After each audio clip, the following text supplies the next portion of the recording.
Hi everyone, want your AI videos to look more realistic and high quality? Today I'll show you how to enhance your videos with lip sync and upscaling in Nim.video in just minutes. Let's get started. First, start by logging into the Nim.video and either upload a face video or generate a text prompt using the AI video generator.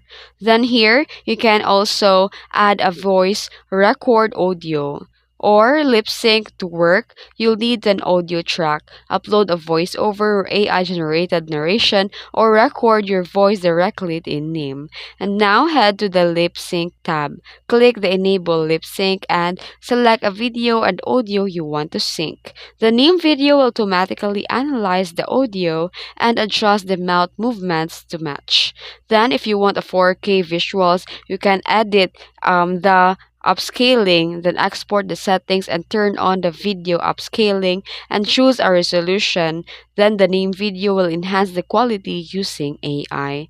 Then click preview to see the lip sync in action. Once you're happy with the result, click export and your high resolution sync video is ready to download. And that's it. If you found this video tutorial helpful, don't forget to like and subscribe for more tips. Thanks for watching.